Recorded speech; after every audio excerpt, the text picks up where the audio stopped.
Marshall here. Welcome back to the Realignment.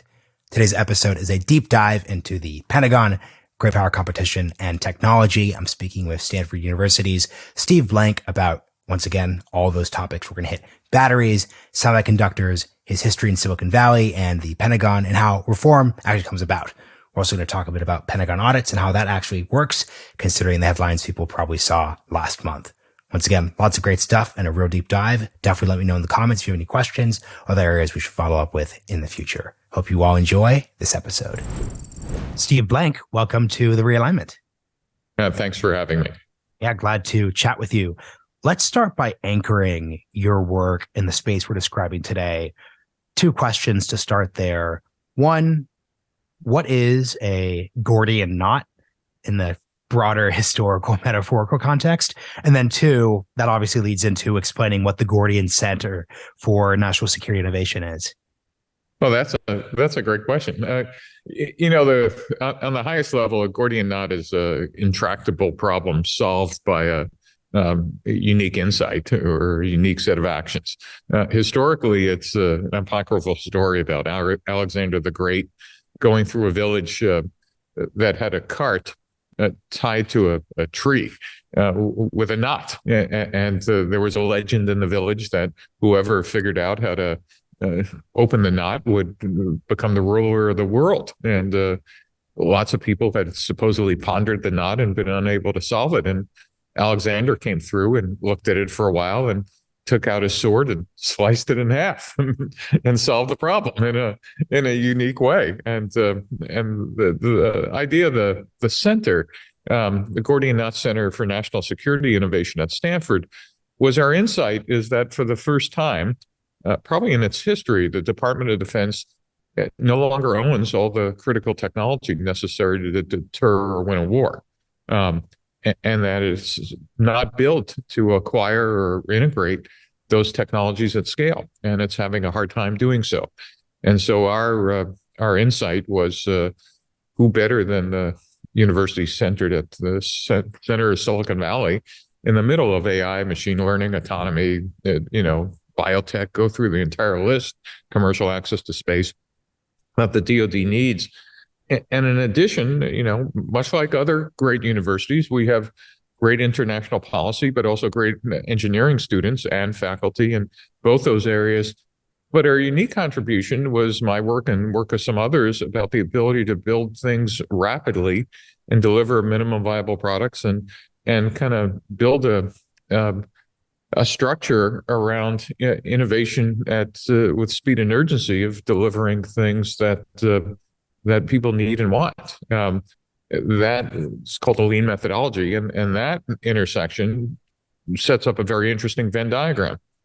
Commercial technology needed by the DoD, world-class students and faculty, and then the ability to deliver things rapidly rather than just white papers.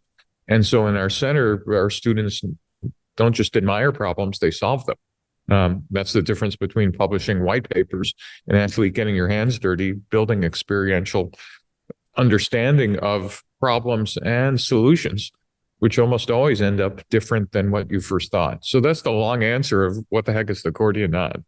Yeah, so a couple questions come out of that answer. It's kind of why I like long ones, so I can get a couple of things going here. So one, when you're making reference to this problem of the DoD no longer owning these commercial technologies, most listeners are going to know that much of the origins of Silicon Valley actually lie in the defense industry, the Pentagon, 40s, 50s, 60s. What were examples of commercial technologies that back during the 20th century, the Pentagon actually did have ownership over? How do they contrast with the technologies of today? Well, let's just take, for example, access to space, right? This notion that a private company would be putting up more payload than all countries combined in a single year, it would just be insane 5 years ago. And of course, I'm talking about SpaceX.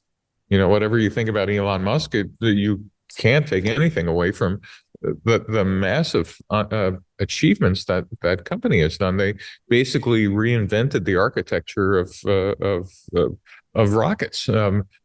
For 50 years, we just kind of assumed you threw away, the rockets and maybe you built a space shuttle so it looked like an airplane, but But the insane idea of actually, flying the first stage back to the ground and recovering it was just an architecture that hadn't been done before. There were some previous experiments with the Delta Clipper, but that was a different architecture of potentially a single stage to orbit. This just simply said, we'll take an existing rocket and turn the first stage around and fly it back. I mean, that was just an insane idea because, it didn't look like an airplane. It looks pretty ugly, whatever.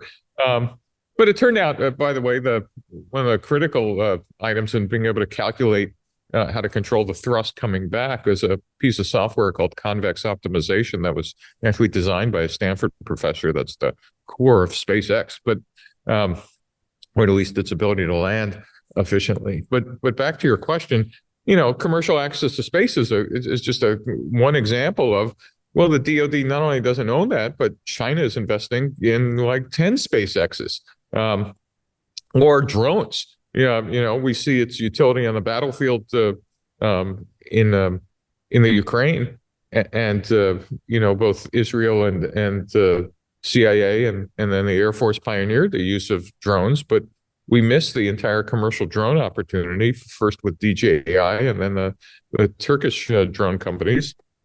And that's now, which used to be exclusively the province of expensive, exquisite weapon systems, are now off-the-shelf things that literally you buy from Amazon, and you're delivering a payload over a Russian tank about a day later.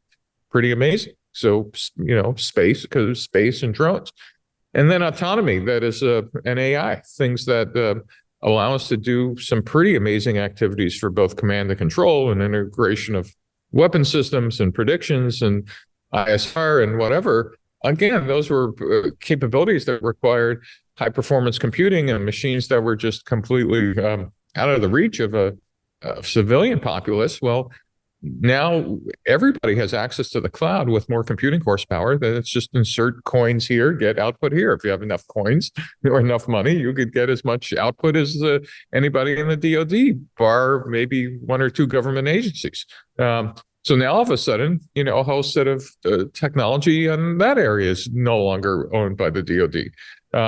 We go down through the list. Now, this doesn't mean that DoD no longer owns specific advanced weapon systems. We'll hopefully always own nukes, and we'll always, and hypersonics is pretty expensive and advanced airborne platforms. And more importantly, the exquisite things we put on the front end of stuff, whether they're sensors or kinetic objects, or the ability to integrate very complex systems, those are going to be owned forever by our primes or FFRDCs, meaning our federally funded research labs. But some of the basic stuff, which we kind of still have infrastructure for and acquisition for and primes for, are much better done by commercial industry. But as I said earlier and alluded to, we're just not designed in the Department of Defense to acquire that. And in fact, the whole system is designed to exclude outsiders and new entrants for all the obvious reasons in a capitalist society. I mean, our Congress is coin operated. K Street exists. That is, the lobbyists in Washington spend over $100 million a year in influencing DoD acquisition. So we're not surprised with the outcome. And it works well when we were the only superpower, or when it was a bipolar system with the Soviet Union. It's not working so well when we have an adversary that basically is acting like Silicon Valley, and the DoD is still acting like General Motors. That's a really pretty bad impedance mismatch. And the results are seen on the ground and in the water. China is delivering more things at greater speed with more agility than we are. I mean, there's no argument with the facts on the ground. And the reason isn't that they're smarter. The reason is they adapted the systems we use for innovation, and the DoD hasn't. Not very hard to see that, at least from where we sit. Another but question. What was your question? No, you answered. You answered. You actually, that was a great answer to the question. Another question that came to mind when you were explaining the work of the center is this idea of turning things around quickly and creating minimum viable products. And whenever you look at anything related to the DoD, the time scales are obviously incredibly long in comparison to, let's say, Silicon Valley, where this MVP language is typically uttered. So help us understand the time scale relative to how pressing you feel the needs are. This isn't probably Q1 versus Q2, ship this new product. How should we think about how this compares and contrasts? Yeah, and it turns out, thank you for raising that question. I was just having a discussion with someone named Pete Newell, who used to run the Army's Rapid Equipping Force and now runs a company called BMMT to provide these services to the DoD, and Steve Spear at MIT. We were talking about DoD and speed, and it turns out speed is actually a side effect of something much more interesting. And this, when we say lean, it goes back to this methodology. We're not talking about lean manufacturing. We're talking about the kind of the methods now that startups and almost all Silicon Valley companies use, which the DoD does not. And we'll talk about the hundreds of disconnected incubators in a second, and DIU. But the methodology which results in speed is really kind of interesting. If you think about the Department of Defense, even during the Cold War with the Soviet Union, we were kind of evenly matched. Everybody was looking for an offset strategy against each other, et cetera.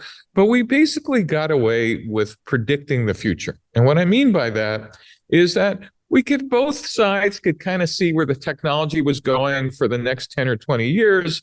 And so you can not only see where the technology was going, you implicitly could understand where the threat was going, right? The ICBMs, and then there were maneuverable reentry vehicles, and then there were other things. And gee, and as I said, we try to leapfrog each other, but you could predict both the threats and the technology. And therefore, big idea, you ended up with a acquisition system that basically specified weapons through requirements, which said, listen, here's what we're going to need for the next 10 or 20 years. I'm going to write down the specifications for what I want you to build, whether they're simple, like a new automatic rifle for the Army or an aircraft carrier for the Navy. Same process called the PPBE, right? It was a McNamara idea to get spending under control. Had the whole notion of 30-year life cycles called .MLPF, where we could kind of control acquisition cost over the entire life cycle. And we had a whole semi-rational process, at least we thought we do, to acquire stuff. The reason I tell you all this stuff is back to that core idea is we could write requirements because we thought we could predict what we would need for decades out. And that worked when your adversary is using essentially the same process, and that you really could do that. But Silicon Valley realized, and again, this is a little bit of a sidebar, that that's not how the world worked when technology is moving incredibly rapidly, when advances were happening almost every night. And in fact, you weren't fulfilling a need for 30 years. You were actually trying to invent the future that didn't exist. And so therefore, instead of writing requirements, you understood on day one that the problem and the solution were unknown. That's a much different mindset. That is, in the DoD, the mindset was we could predict the future for technology and threats for decades. In Silicon Valley, we started growing up in a world where we said, we don't even understand the problem, that is, who the customers were and what they needed and whatever, let alone understand the technology and what we should deliver. So let's build a different method. Instead of writing requirements, let's build something called minimum viable products, which we basically said, we have a set of hypotheses, which just meant we were effing guessing, and we admitted to ourselves we were just guessing. Think of them as assumptions. So let's test those assumptions rapidly with these things called minimum viable products, which meant not just prototypes about hardware or software, but who the customer was and how they would use it and what it looked like and what the user interface was. All those we admitted to ourselves. And by the way, we got this wrong in the entire 20th century, but in Silicon Valley, my work and others basically said, no, let's just do what the winners were doing anyway, which was just kind of experimenting. But instead of firing people when you were wrong, here was the other big idea. And we discovered that now this is the wrong feature set, or we thought we had this requirement or this customer, but they actually are asking for features 3, 42, and 79, and we could throw out the other ones. Let's not fire anybody. Let's just change the product, or let's just change the customer or the use case. And that big idea was called the pivot. The pivot said, when you get new data as you're trying to build something, don't keep building to a requirement, build to what you just learned. And so rapid learning and discovery became an integral part of what this thing called the lean startup methodology was. That is why Silicon Valley can move at speed, is because we don't write rigid requirements that we keep executing in the face of changing external environment. Does that make sense at all? Yeah. That's the antithesis of how the DoD works. And it's not that one is better than the other. It's that you use one when you have circumstances of knowns, as you could write requirements for known things. And there's still plenty of things in the DoD that need requirements. But there are plenty of other things that go, no, let's move rapidly and experiment and whatever. And when we find what we call product market fit, or in the DoD, mission solution fit, then let's throw everything at that. And then we move with speed and just go in that direction. That's the distinction between the two methodologies. And they can coexist. It's just and there's a key idea, is that there are a type of people who go to work being comfortable knowing what tomorrow looks like. Mm-hmm. And that's about 98% of the world. I actually want to show up in a predictable environment. I know what my job spec is. I know what I'm supposed to do. I move the paperwork from this office in the Pentagon to the next office in the Pentagon. We have lots of meetings, et cetera. And maybe in 2.5 years, like getting through the palm and the next budget cycle, and something will be in 2024. But there's another group of people who, in fact, drives them crazy. They, in fact, are much happier in operating in chaos and uncertainty, and are able to actually see through what we call the fog of war, and are able to take calculated risks in these hypotheses and living in the world of experimentation. That's what Silicon Valley is built around. And when I say Silicon Valley, I don't mean the physical place. I just mean this notion of innovation at scale with working with a series of unknowns. Those two worlds are typically led by very different people. And again, the public face of innovation are crazy people. Steve Jobs, Elon Musk, Jeff Bezos. The public face of execution are, General Austin. Stable, capable of running an organization of 3 million people, CATHEX, world-class executors. As I said, in peacetime, you want world-class executors. You don't want crazy people. The people winning in the Ukraine are crazy people.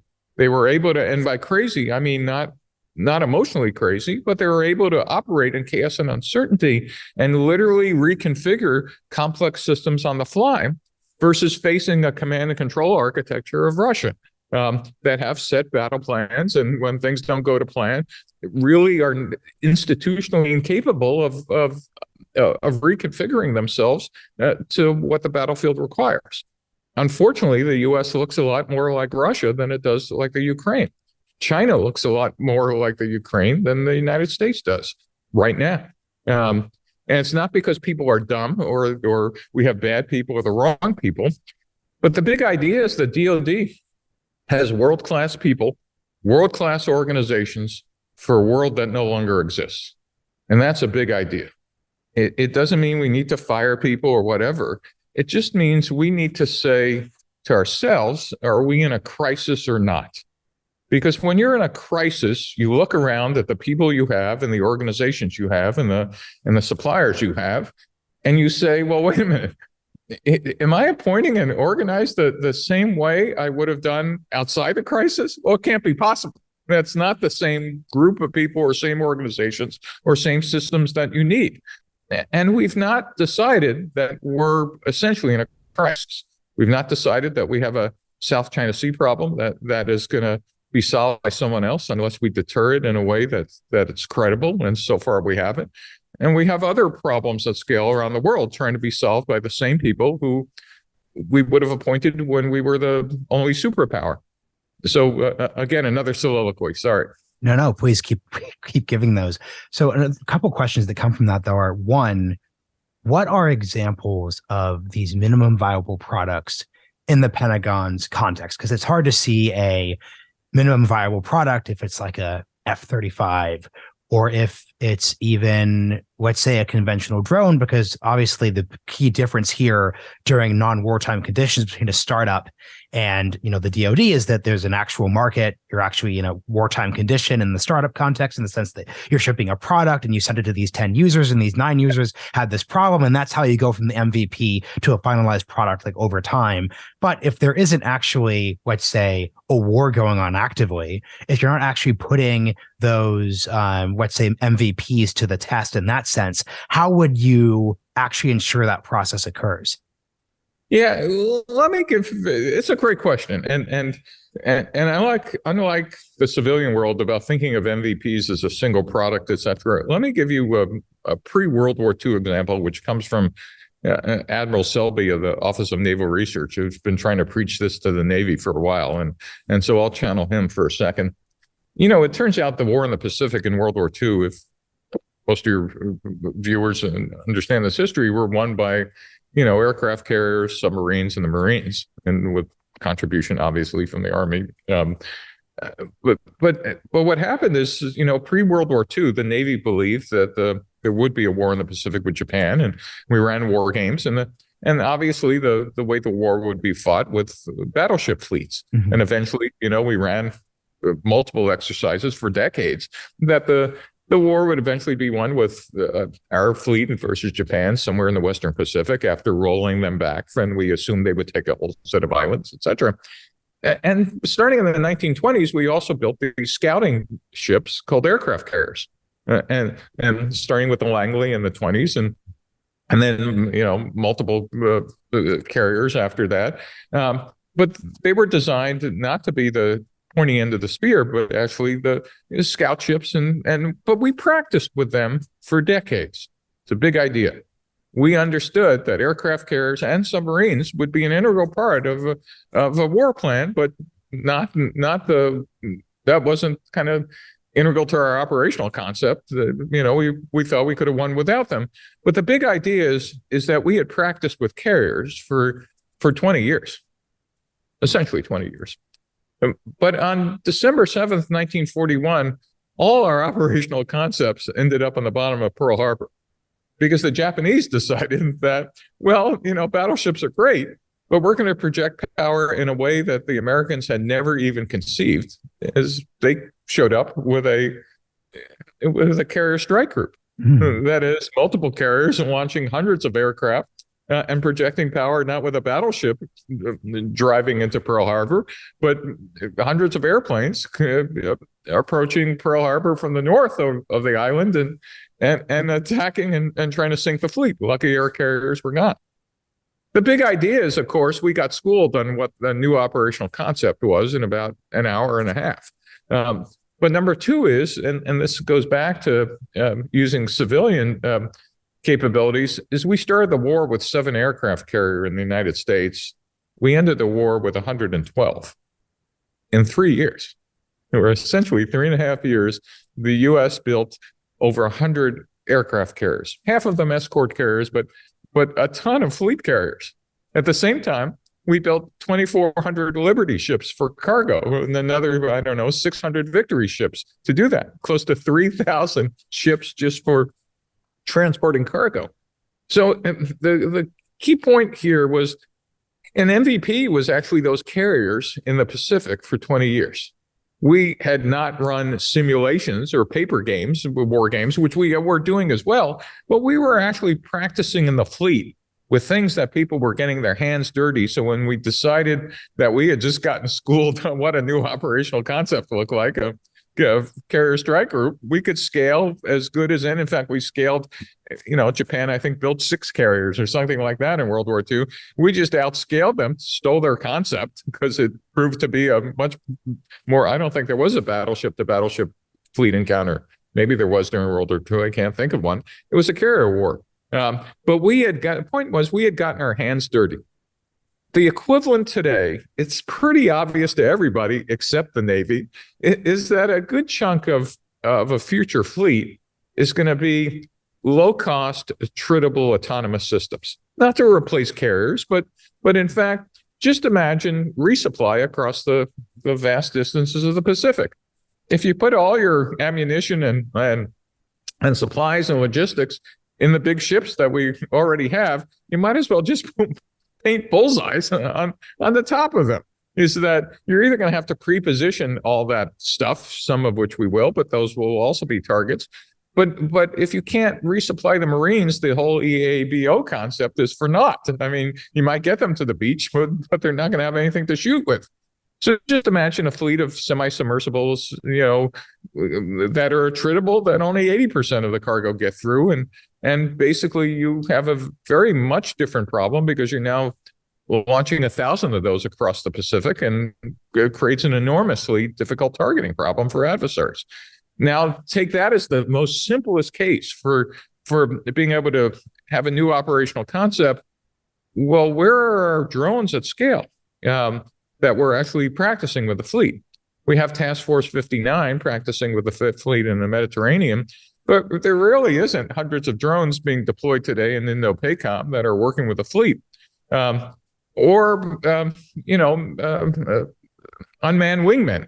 The Navy had the opportunity a decade ago to actually launch that project with I don't know, what was it, the XB-45? And I think it was from 47. Boeing?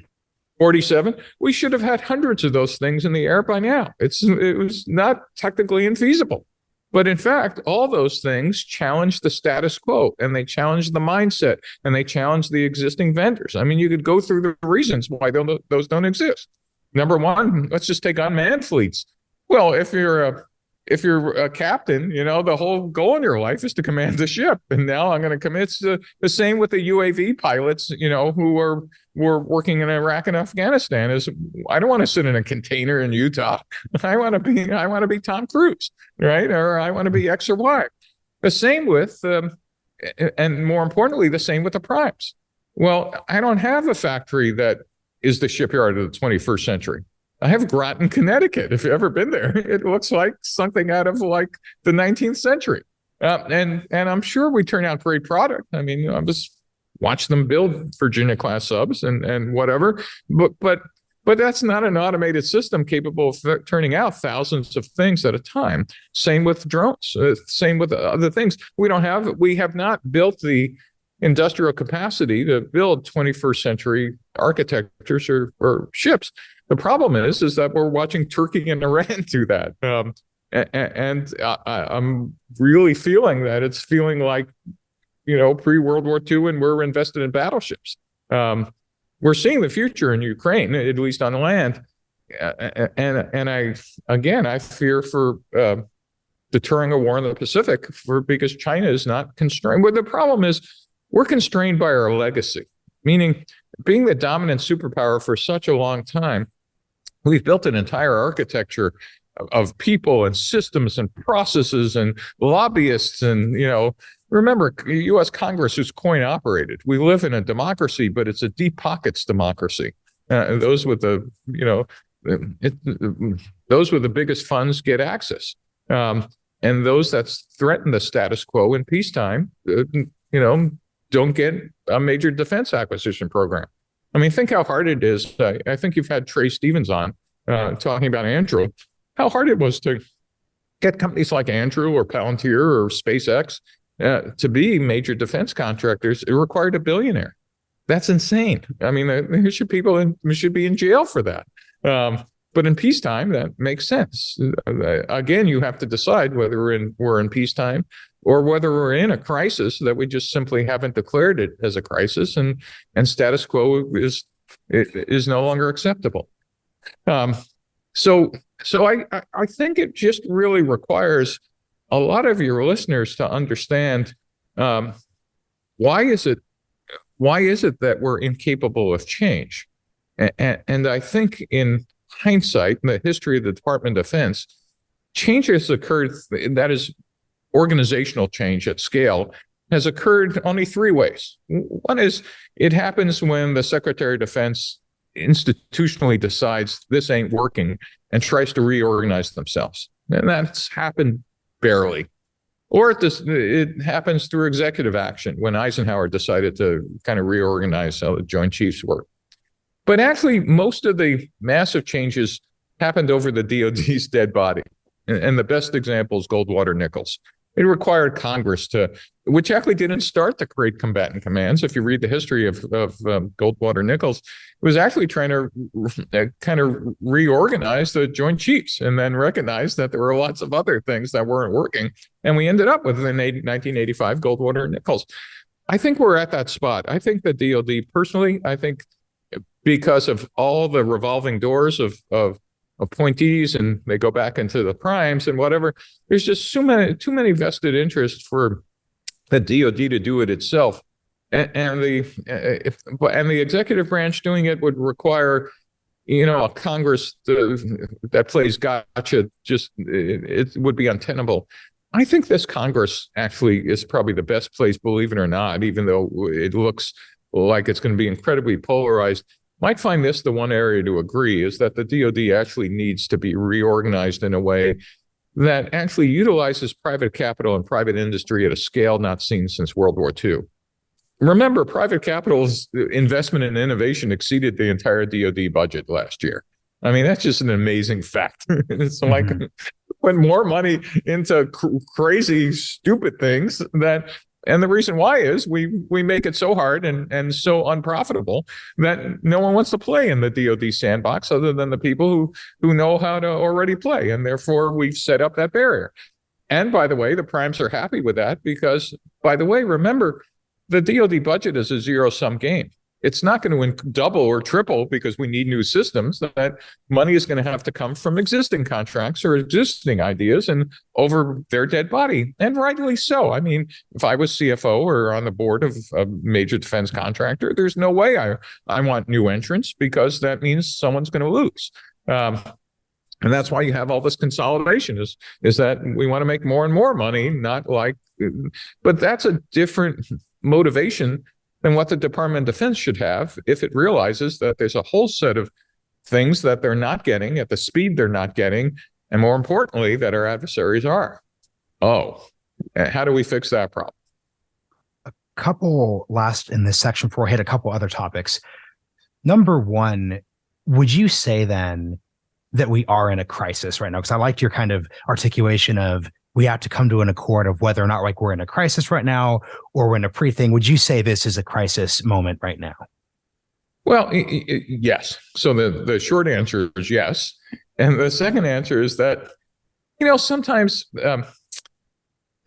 what's obvious to some groups of people, it took me decades to understand this, are not obvious to most of the world. I mean, it's kind of the lobster in the pot story, right? Which is apocryphal, but yeah, sure, the water's warm. Come on in, like after a while, or the frog in the pot. But there are now such clear and present examples of why we're in a crisis of, the equipment in Ukraine. I mean, I don't think we could do what the Ukrainians are doing at scale.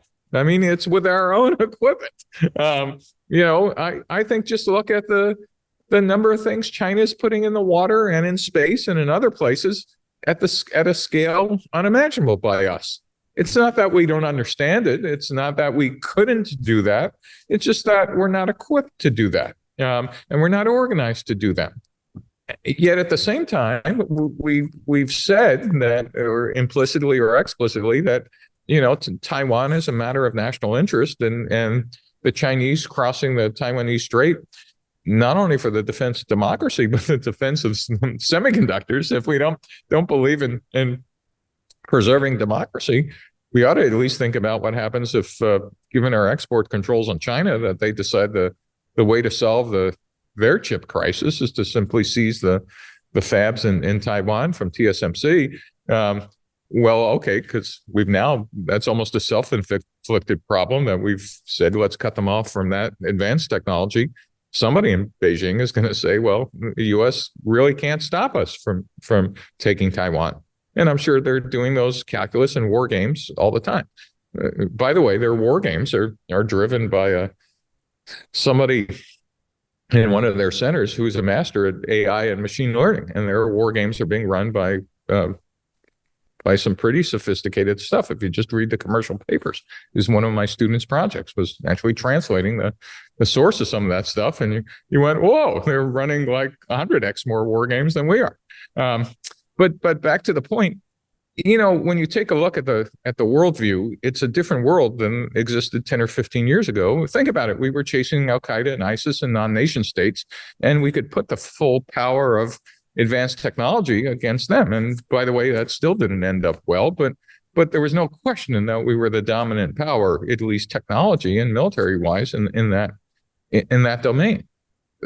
And while we were doing that, China basically said, well, that's nice, but we're going to take everything you have by just exfiltrating all our technology and then building on top of it, and have built a system that integrates. They have this idea of civil military fusion at scale, on top of everything they took from the U.S., and then built an infrastructure that operates with speed and urgency to deliver things that are needed and wanted by their military. So the answer is, I'd say, yeah, we're in a crisis. Now throw in the North Koreans with ICBMs. By the way, the other thing, I keep using China as an example, and we could look at gross national product and how much is devoted to military on a real basis versus what they report. But no one has actually pointed out that in the last 5-7 years, North Korea has developed 4 generations of ICBMs, God knows how many generations of intermediate range ballistic missiles, submarine launched ballistic missiles, etc., with a gross national product of less than Facebook. I mean, it's a big idea. We're having a hard time keeping up with China. We can't even keep up with North Korea, right? Our Minuteman replacement is maybe a decade out for $100 billion. North Korea has basically deployed, 5 generations of those systems, a couple of them capable of reaching the U.S. What's wrong with our system that doesn't allow us to operate with that same speed and same experimentation? I want to remind your listeners, in the 1950s, we did this at scale. Post-World War II, we basically reinvented our entire military to take advantage of jet engines and new technologies and ICBMs and nuclear reactors and the whole generation of nuclear-powered submarines, both boomers and attack subs, and 3 generations of manned bombers from the B-36, 47, and B-52, 2 generations of carriers, all within a decade. We looked like China does to us today. So we knew how to do this. But it was, in fact, that discontinuity of new technologies that enabled the U.S. to create, I don't know, the Century series was 5 generations of fighter planes within a decade.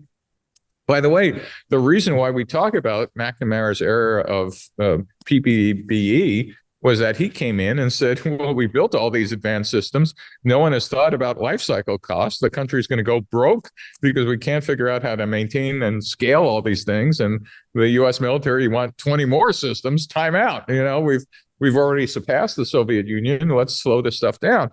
That's how we got this acquisition system that we live with today, is because of the massive creativity that the aerospace and shipbuilding industry actually delivered in the 1950s. We're now watching China do that, and maybe our only hope is they get their own McNamara who comes in and says, well, how are we going to maintain all this stuff? But I think we ought to take this seriously. The world is actually a lot more complicated than it was in the Cold War with the Soviet Union, because, as I said, we not only face as our national defense strategy articulated, we not only face China as now a peer, not a near peer, but a peer, but also Russia as a regional threat, which we're seeing, a regional threat with nuclear weapons, and then 2 states like Iran and North Korea that can create massive trouble, and one or both of them attack the U.S. homeland. None of those have been the cases before. But we're not organized to deal with that. We've not reconfigured our Defense Department to actually step back and go, whoa, wait a minute. What kind of architecture, what kind of organizational design do we need? And can I give you an example? Please. Please go. And let me just preface this is wrong, but this should just give you an exercise. And I pick on the Navy a lot because the Gordian Knot Center is funded by the Navy, among others. Office of Naval Research, just for your listeners, was actually, when it was stood up in 1946, the first checks it wrote was actually to two universities, both MIT and Stanford, and started funding university research.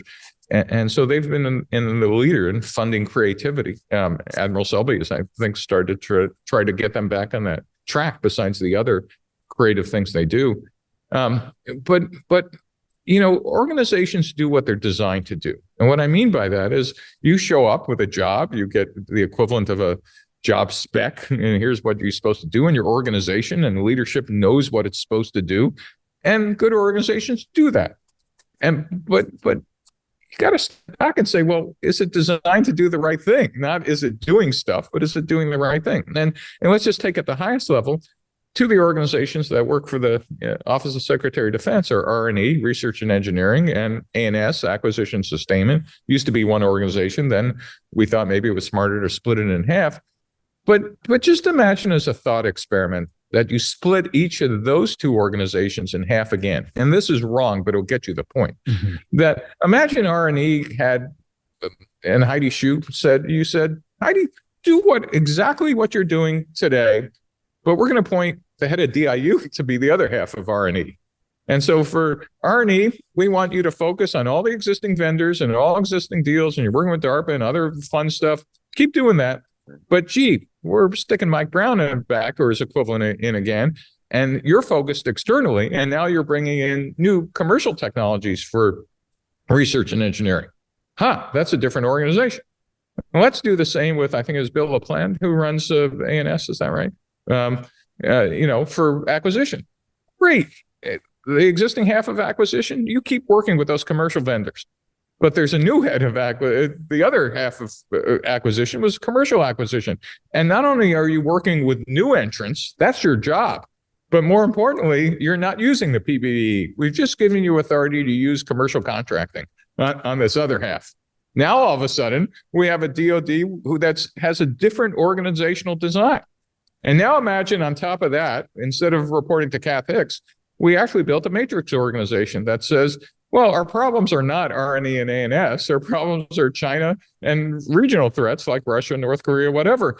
So in fact, these people report to the China Mission Center or the, Russian and whatever regional center. And now our organizations are focused on solving specific problems.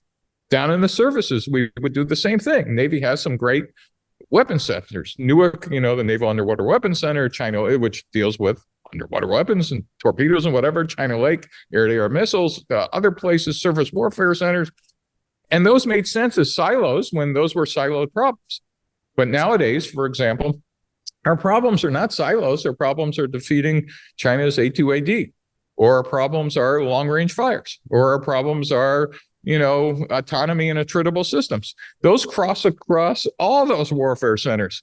And by the way, they're not dummies. They understand but there's no organization on top of them that actually has the title A2AD or whatever. And not only the title, doesn't have the budget and authority to solve these problems. And so when I talk about organizational redesign, what I mean is actually stepping back, looking at the problems the country and the DOD in particular is trying to solve, integrating commercial technology and private capital, focusing on the threats we have, delivering things at speed and urgency that commercial industry knows how to do, yet leveraging the world-class resources that the DOD still owns and its prime still owns.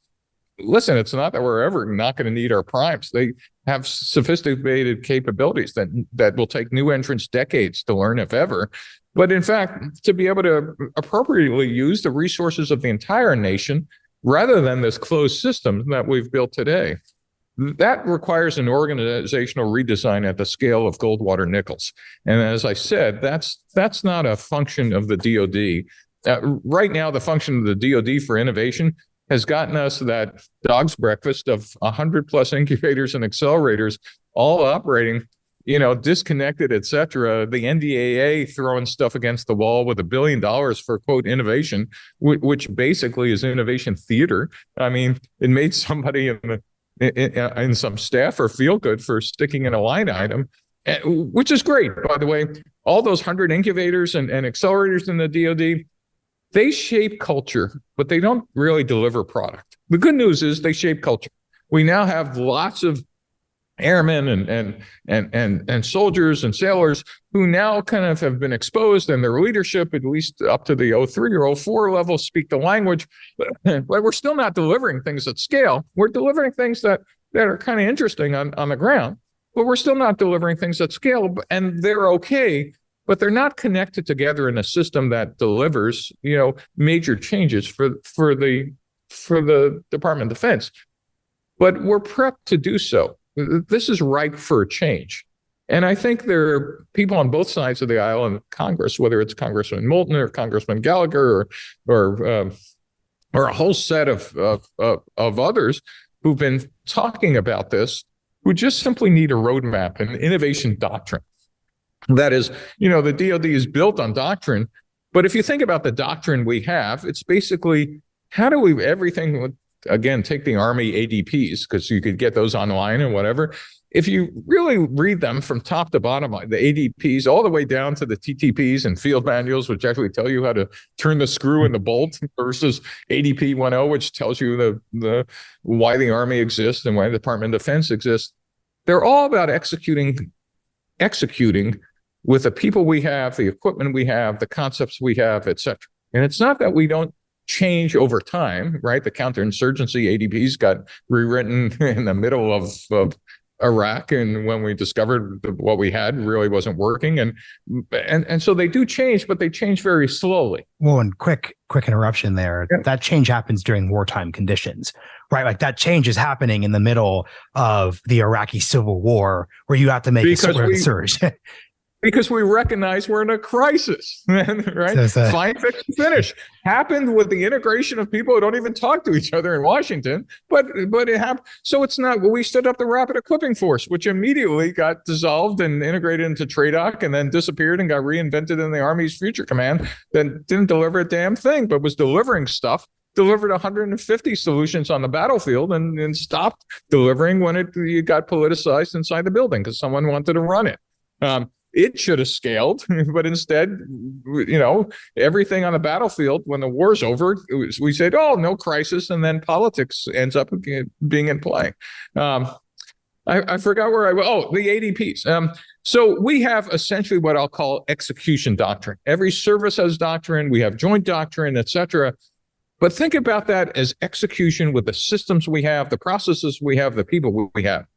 What we're really looking for is an innovation doctrine. And a high order thing, almost like starting with ADP 1 all the way down to how do you set up this other half of the DoD? That is, it's not that these things are mutually exclusive. Healthy organizations are what we call ambidextrous. That's a big mouthful of word. That means they could chew gum and walk at the same time. That is, they could do innovation and execution simultaneously. And as you just pointed out, in wartime on the battlefield, the innovators in a healthy organization kind of dominate. And in peacetime, the executors dominate, but you recognize you need both. And right now, the DoD is in a wartime external environment, still with the executors in charge of budget, process, people, and operational concepts. And that's, I think, an unhealthy position, and it's incapable of doing anything other than innovation theater. And I don't mean they're bad people with malice involved and whatever. We do have the problem of the revolving door with people already looking over their shoulders. That is part of the problem. But I think it really is a lack of imagination about what would the DoD look like reimagined in the world we actually live in. And we should stop admiring problems and try to start solving them at scale. And I mean big scale. I'm really glad you said that about the people here, because the number one takeaway, especially from folks who don't study or live in this space, is that, and maybe you could disagree with this if you do, but it seems to me that if this was purely a matter of bad people in bad positions, it would almost be simpler versus the almost like combinatorial explosion of like structural problems that are stacked on top of each other. Yeah, it's and I said this before, I just want to emphasize it. And I discovered this, I served during Vietnam in Southeast Asia, and you kind of discover in a war zone, and I luckily was 100 miles in Thailand away from the pointy end of the spear, but still got to see the types of people that operated well in crisis and uncertainty versus the type of people that actually just wanted to do a job. As I said, in peacetime, doing a job is just fine, and most of the world's head is organized around operating in certainty. But in wartime, whether you're on a battlefield or in a crisis, you need a different mindset. And sometimes that requires promoting different people than you normally wouldn't have wanted in charge in peacetime. Think about the world's best example of that in the military was when the British reached out to Churchill in 1939. He was the last guy. He was the crazy guy. There's no way he was peacetime. He was not a successful peacetime prime minister or candidate in either case. Well, he was their head of their navy in World War I. He got blamed for Gallipoli. He was basically in the doghouse for 10 or 15 years, and he was the only rational one. In fact, he was the crazy person. He was the one talking about Hitler and fascism in the 30s. No one wanted to listen to him, but in fact turned out to be a perfect wartime president. Or a wartime prime minister. And of course, the British, when the war was almost over, threw him out and didn't elect him again for another 10 or 15 years. My point is, you don't have the same people that you would have appointed and same organizations as you would in a crisis. Yet, in fact, I think we've staffed with world-class people we would have appointed 10 or 15 years ago with the same organizations. Nothing wrong with them. It's just that their mindsets are not, and it's not that you don't need them because you don't want the crazy people completely in charge. But in fact, this is the time where budgets and organizations need to be redesigned to live with the world we have, not the world we wish we had. The DoD can't fight on nostalgia, but basically that is the system we have.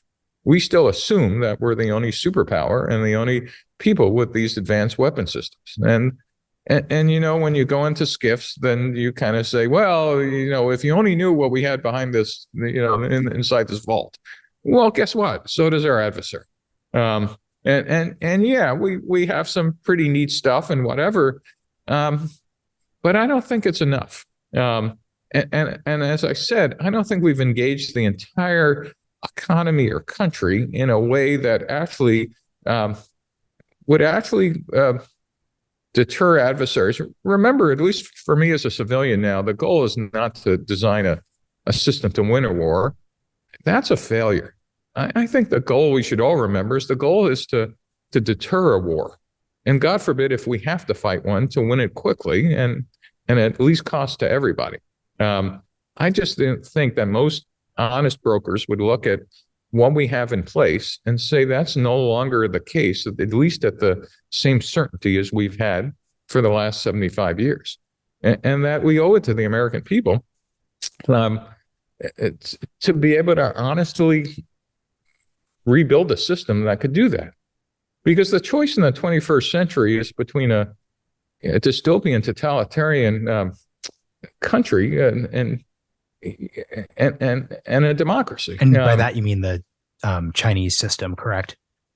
Sure. Yes. And just go ask the people in Tibet or the Uyghurs or now even the people in Hong Kong about, what life is like. I think that's a harbinger of something that's unimaginable to most Americans and most people in the Western world and most people who want their own ability to have self-determination and some basic freedoms. I think a world driven by China is not a happy outcome. Yet I don't think we've thought of this as let alone North Korea or Iran. Those are not worlds that I think we want to make possible. Yet we act like if we just continue with the status quo that won't happen. I believe that's a mistake. And not that we need to be militarily aggressive. We've basically made some major mistakes on the political side in how we use the Department of Defense. But I think the DoD owes it to the country to organize in a way that allow us to make sure that the world is safe for democracy for for the last of the century. We owe it to our children and their children. So that's why I do what we do. That's why we built the center we built. That's why we think about these things. And the more time I spend inside the DoD with different services and different agencies in the national security establishment, I realize what smart, brave, committed people that this country has to trying to keep us and the rest of the world safe. And we owe it to not only the country, but the people who've dedicated their lives to do this, to kind of think as smartly as we can of, are we doing the right thing with the resources we have? And then there are other resources that we could bring to bear to what essentially is this fight. And I think we can. And hopefully we could help the country do so. So that's it. Quick question. Do you have time for a tiny extension? There are two topics I'd really like to hit. Sure. Great. So I just think this would be a good chance as we're closing to hit two pieces of writing that I found very compelling, and I want to link to folks in the podcast Substack. So one was your recent piece about the Pentagon audit, and I love the way you explained the issue and the dynamic and how it kind of intersects with the themes we've had today. I think for most folks, they kind of saw the headline of the Pentagon failing its fifth audit on 5 different levels that doesn't really make any sense. So can you just, in your own words, take this away, just introduce this topic, explain the actual issue, the scale of the problem, why it's less obvious than you would think to audit, in terms of the difficulty there. I'd love to hear your thoughts on that.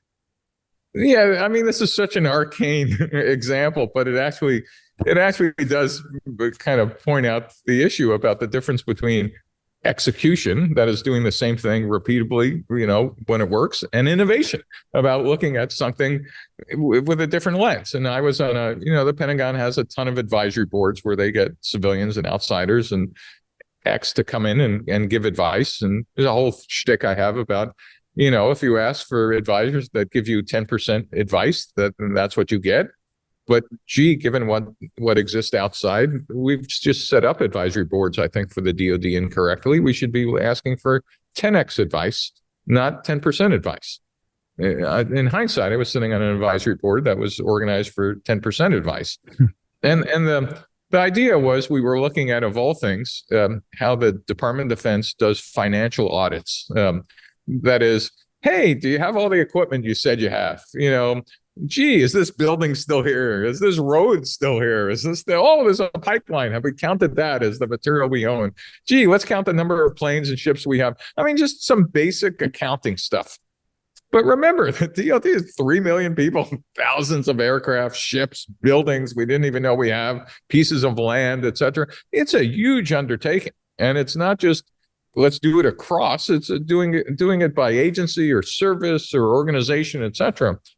It historically takes thousands of auditors. I mean, this is not auditing contracts. This is auditing the physical stuff we have. So it's not money per se. Because when people hear the word audit, they think, we spent X trillion dollars and the money is missing. That is an audit. It's a different kind of audit. That wasn't what this one was. This is an audit of every year. Tell me that you know what you have, right? Like, oh, I misplaced this entire base or this building or whatever. Trust me, we've done that too. We didn't physically lose it. We just lost it in the paperwork. It's kind of nice to know all the assets you own. Where are they? Are they accounted for? Did you sell them, spend them, dispose of them, et cetera? And it's a normal accounting thing that companies do all the time. In addition to audit the money part, that's a separate conversation. So I get there and, I've sat on public and private boards before, know a little about accounting, not a lot, but if you run a company, you had to know enough to ask the right questions to your CFO and you make sure your eyes don't look like they're glazing over when your auditor comes in and talks about this stuff. So I'm listening to all this stuff, and basically the DoD is the largest user of accounting services in the world. They have internal auditors, but they also have KPMG and all the, name your favorite audit company, literally thousands of auditors. This thing costing hundreds of millions, or maybe if I remember correctly, $1 billion. It was from your piece, because this is fascinating. Yeah. It's basically $500 million to actually conduct the audit, another $500 million to implement the fixes required. Right. And remember, the fixes aren't like we need to rebuild the base. It's to fix the paperwork. And by the way, we're looking about why aren't we? And you need kind of a clear right, saying you did it well and everything is accounted for, or else you kind of fail the audit. And okay, DoD is getting better. It never did audits before, so this is like a new 5-year thing. And God bless them, they're actually trying to be physically responsible to the taxpayers' money. So it's not a bad thing; it's actually a good thing. But the way they're implementing it, and when the conversations were about how do we be more efficient with more auditors, and I'm looking at this thing going, it's like I'm thinking about guys and women with green eye shades and green armbands, like looking over the books or an Excel spreadsheet, which makes sense. But it's like, has anybody paid attention to what's going on in AI for financial stuff and fraud? And I mean, there's a whole set of tools that are starting to emerge that might make some of these audits more efficient. And more importantly, not only could we use those tools, but we're the DoD. We're spending a ton of money. Did we ever think about cutting out 10% of this, maybe $40, $50 million a year, and starting our own SBIR program for funding some startups in this area, funding research in universities for automating pieces of audits, et cetera? And this is not unheard of. It turns out in the late 1950s, when computers were first coming on board, there was no common programming language, and the DoD actually helped specify one. They didn't write the spec. They got industry together and said, look, we need a common language. We're having a meeting. And it was a woman named Grace Hopper, who became a pretty famous player in the computer business, basically invented a language called COBOL, which is a common-oriented business programming language. And then the DoD did it again about 15 years later with a programming language called ADA, which basically didn't write the language. It just got all the participants together and said, hey, we got this massive problem. Why don't we get together and have some specs? And I just said, well, why don't we do the same thing again? Why don't we take some of the money we're spending on auditing every year and actually, instead of following the industry by just hiring more people to do the same thing, why don't we help create the future of the industry? Get all the accounting companies together and say, hey, we'll fund you. We'll pay for some of this stuff. Let's write a spec for what the future of automated accounting and asset management, some of this other stuff could do. And let's see if we could get startups and some of your existing, audit firms to kind of engage in this stuff. And so I put together maybe 10 or 15 slides that said, well, here's plan B. And God bless the advisory board I was on. Now, remember, this was at a real partisan time in the country, in the administration. I was just trying to serve the country, and to the credit of the advisory board, at least at the time, you didn't know who was with which party. Mm-hmm. Democrat. We were all focused on truly solving the DoD problems. But remember what I said in the beginning is, when you appoint people whose job it is to incrementally get 10% solutions, those are the people you have. And it's not that they're dumb or bad. In fact, these were some of the world's best and smartest people on understanding DoD assets and understanding DoD audits, but they really had no imagination. And I don't mean that as a pejorative. I really mean it as it was like, well, that's nice, Steve. Good. Now let us go back to hiring more auditors. I mean, and I got a polite hearing, and the group moved on, and eventually, for lots of reasons, I got off because the board did get politicized. I decided I wasn't serving a party; I was serving a country, and I didn't join to serve a party. I joined to serve my country. I resigned from that board, but I think it exemplified the distinction of, in peacetime, that was a great advisory board. We'll just make the status quo better. That's the DoD. That, in a nutshell, is the DoD we have. No one was doing anything wrong. There weren't stupid people. In fact, there were incredibly brilliant people on that, but they couldn't see that there was potentially a Gordian knot solution, right? Which is I go back to, why don't we stop doing 100% of the same thing and maybe just do 90% of the same thing and invest some money in the future? That was not even like a possible outcome that most folks, other than one or two others on that advisory board, can imagine. That's the DoD we have. World-class people, world-class organizations for a world that no longer exists. And so was that the example you were? Yeah, that was exactly it. And so the last question, which you could give a 30-second answer on, you've done a lot of really great writing on microchips. You've mentioned the CHIPS Act. You had a sentence though where you referred to a ideal American like national industrial strategy, basically being a 100x chip act. And I'm just curious, like what that would look like. That's a great place to end. Like what would, for our more domestic centric listeners who aren't in the DoD or foreign policy community, what would a proper strategy look like to close out this episode? Well, if you really think about the CHIPS Act, it really broke a taboo that the U.S. had politically since World War II, which was it's basically a massive national industrial policy for a certain sector of the economy, which basically said chips are now no longer just a domestic commercial concern. They actually are the basis of everything that the DoD builds and uses, right? Semiconductors and are in everything from your iPhone, but from cruise missiles and drones and ICBMs and anything else, and in the cloud, et cetera. And so we decided that required government intervention at a massive scale. We're not just like, theater, but like, no, we're going to onshore domestic supply. We're going to build semiconductor fabs, which are probably some of the most expensive buildings you could build on Earth, et cetera. Now just imagine that across a whole set of industries, autonomy, biotech, space, et cetera, where we decide that the government does want to put the thumb, what we call the thumb on its scale, and actually affect the outcome. And this is where I go back to my previous comments about the DoD itself figuring out how to use private capital and startups and scale-ups in a way it's never done before. This basically said the government really has a vision of what an industrial policy should look like, competing with China, who's basically integrated its commercial and military systems at a scale we just haven't done yet, that we could do, that we have done. Basically what Japan did to the U.S. at Pearl Harbor in creating a new operational concept, China did with actually using their commercial systems, to support their military. And we're slowly coming to the conclusion that there can be a dual-use economy if we incent in the right way commercial industry to engage and not to create a wartime economy, but to actually make it much easier for companies that have innovative ideas to help the Department of Defense.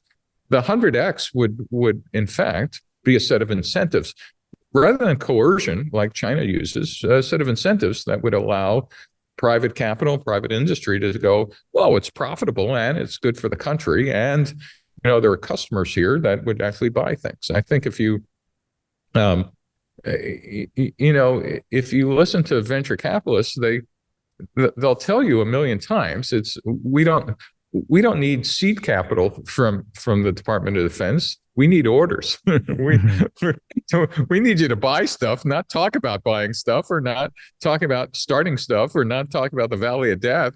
It's the valley of no orders at scale. And so this 100X would actually mean building a national industrial policy that actually takes a look at each one of the critical areas that the DoD needs to win at, and figuring out how to incent, not how to coerce, but how to incent the economy to actually support the nation in the way it needs to provide a safe future for the country. That is excellently put. Steve, thank you so much for the time. I've really enjoyed this conversation. I will, of course, link to your website where you've written way too many pieces. I'm sort of shocked at how prolific you are on all these topics. I recommend folks go there. Once again, thank you for joining me on the Realignment. All right. Great questions. Thanks for having me.